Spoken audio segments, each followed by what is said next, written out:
ग्वालियर शहर में थातीपुर थाना इलाके के तृप्ति नगर में बड़े भाई की हत्या में फरार चल रहे 5,000 के इनामी आरोपी को पुलिस ने दबोचने में सफलता हासिल की है। आरोपी भाई की हत्या के बाद ग्वालियर से दतिया झांसी होते हुए गुजरात चला गया और पुलिस को लगातार चकमा दे रहा था, लेकिन मुखबिर की सूचना पर पुलिस ने आरोपी को गुड़गांव से गिरफ्तार कर लिया है। ग्वालियर क्राइम ब्रांच के एसपी राजेश दंडोतिया ने पूरे घटनाक्रम की जानकारी देते हुए बताया कि 2 दिसंबर 2021 को आरोपी के द्वारा तृप्ति नगर में अपने बड़े भाई और बहन को गोली मार दी गई थी और ये पूरा घटनाक्रम संपत्ति को लेकर विवाद के चलते हुआ था। इसमें बड़े भाई की मौत हो गई थी। आरोपी यहां से भाग निकला था। पुलिस लगातार आरोपी का पता लगाने का प्रयास कर रही थी, लेकिन 2 माह से आरोपी लगातार ठिकाने बदल रहा था। ऐसे में मुखबिर की सूचना पर पुलिस ने आरोपी को गुड़गांव से गिरफ्तार कर लिया है। बताया गया कि आरोपी के द्वारा जायदाद में हिस्सेदारी के लिए इस पूरे घटनाक्रम को अंजाम दिया गया था। पुलिस ने आरोपी के कब्जे से अवैध हथियार बरामद किए हैं। उसके बड़े भाई और बहन को गोली मारी थी। बताया गया कि आरोपी के द्वारा नाबालिग उम्र में ही भिंड के सुकान में अपने बाबा और चाचा को गोली मारकर हत्या कर दी गई थी। इसकी वजह से वो सजा काट चुका था और 4 साल से बाहर था। बाद में उसने संपत्ति विवाद के चलते अपने भाई को भी मौत के घाट उतार दिया।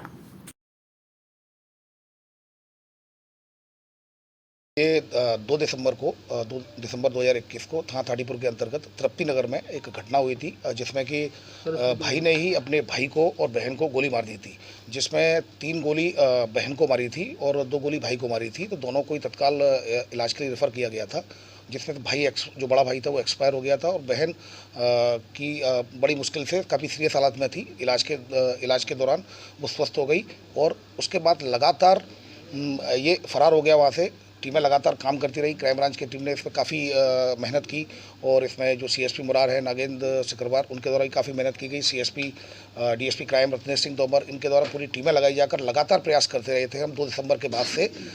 लेकिन वो हमें कहीं चकमा देकर कहीं ना कहीं वो अपनी लोकेशन चेंज कर देता था, शिफ्ट हो जाता था। हमें सूचना मिलती थी कि गुजरात है, हम गुजरात टीम भेजते थे, लेकिन गुजरात नहीं मिलता था। पर घूम के फिर वो अजमेर से फिर दिल्ली। तो इस तरह लगातार ये 2 महीने क्राइम ब्रांच की टीमें और ये जो थाना थाटीपुर की टीम लगातार सतत मेहनत करती रही। उसके बाद इसको गुरुग्राम गुड़गांव से इसको हिरासत में लिया और वहाँ से लेकर यहाँ थाने थाटीपुर पर लेकर आया, जिसकी गिरफ्तारी की जा रही है। इसमें इम्पोर्टेंट बात यह है कि बहन को बहुत खतरा था और बहन के द्वारा लगातार जो उसकी सिस्टर जो बच गई थी उसने लगातार आवेदन दिए थे वरिष्ठ कार्यालय को कि उसको सुरक्षा हेतु उसको खतरा है, सुरक्षा हेतु गार्ड उपलब्ध कराया जाए। तो इस आधार पर भी लगातार हम लोग काफ़ी गंभीरता से एसपी ग्वालियर श्री अमित सांगी सर ने गंभीरता से इसमें काम करने के निर्देश दिए थे, जिसमें लगातार टीमें, क्राइम ब्रांच की टीमें, थाटीपुर की टीमें, यूनिवर्सिटी की टीम, ये लगातार मिलकर कंबाइंड इसको ऑपरेशन को अंजाम दे रही थी और फाइनली ग्वालियर पुलिस को सफलता मिली है इसको गिरफ्तार करने में। दूसरा, इसके कब्जे से जो इसके द्वारा जो घटना की गई थी, उसमें घटना में एक पिस्टल इस्तेमाल की गई थी और एक कट्टा इस्तेमाल किया गया था। दोनों ही इसके पास से बरामद हो गए हैं। इसके अलावा ये घटना करने के बाद सबसे पहले अपने गांव जिरेना की तरफ गया, फिर वहाँ से वो दतिया गया। दतिया बस स्टैंड पर इसने अपनी बाइक रखी, फिर वहाँ से झांसी होते हुए फिर गुजरात निकल गया था। फिर कुछ दिन गुजरात रहकर फिर वो अजमेर गया, अजमेर में रहकर फिर दिल्ली गया और लगातार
Rabindranath Tagore University, formerly known as ISECT University, the pioneers in skill development, with focus on creating industry-ready professionals.